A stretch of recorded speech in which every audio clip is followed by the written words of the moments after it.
Hi guys, welcome to this session in Microsoft Project.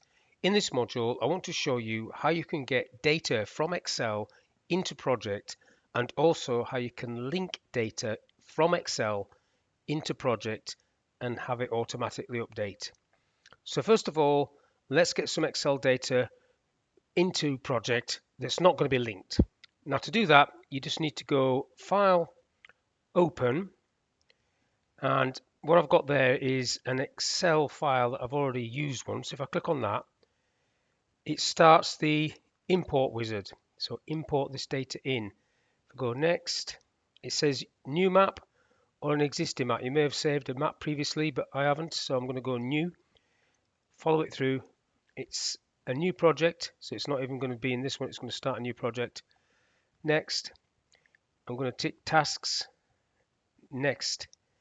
And then basically this is the Excel spreadsheet. I need to select the sheet where the data is, which is sheet 1, and then everything sort of maps automatically because I actually typed it out, so it would match automatically. So you can see how that works. And then if I just click next, that's the option there to save the map. I'm not going to save the map.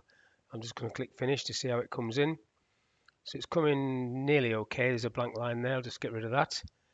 Delete that task. So that's the Excel information that's come in there with the dates and everything. So now I want to go into Excel and automatically link it to project. So this is a bit different, but if I go into Excel, so I've got that file open, I want to highlight the tasks, copy, and come back into project, and then using the paste special feature, paste special, paste link is the key, and then I want it as data. You've got these other options, but I want it as data, and OK. It's going to picking up that I'm going before the start date. Click OK, and that drops in, and you can see the data there. Now it says 2 days, 4 days, 2 days. If I go into Excel and change that top task to 4 days as well, and then click back, you can see it automatically picks that up. So this data is linked to the Excel file that I brought it in from, and it will automatically update if I change the Excel file. I've got another video where it goes the other way, where I've highlighted this sort of stuff, copied. In fact, I better do it on the top one because I'll be causing a circle. Copy that and dropping it into an Excel file and doing exactly the same. So paste special, paste link, and you've got these options. I'm going to let it come in like that though, so it comes in as an object, and you can see how that works. So it comes in like so. But if I go now and change some of these durations in the top one to 2, okay, to that, and then go back into that Excel file, you can see it's automatically picked it up. So that's just an example of both ways. Excel linked into project, project linked back as an image, like so. Now, if you want to link data from project into Excel and you don't want it to come in as an image, let's just highlight this data here, copy that, go into Excel again. So that's the image.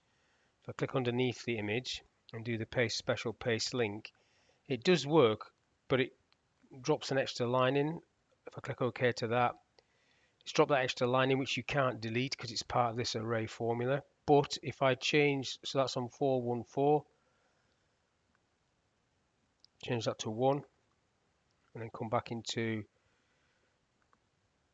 Excel, let's automatically change it to 1. Now, you can also copy and paste special Excel data into the Gantt chart. If I just copy that and go back into project, if I put my mouse there, so I'm on the Gantt chart, I've not highlighted anything, paste special, paste link, I'll leave it as an Excel object. It comes in like that as an image. It will automatically change because it is linked data, but it's sitting there as an image. So whether you'd want that or not, I don't know, but sometimes people have like a budget sheet attached on the actual Gantt chart itself if it's not too intrusive. So that's all I want to talk about in this little video, how you can link data from Excel into projects and back from project into Excel and have it automatically update. So thanks for your time. I'll catch you on the next one.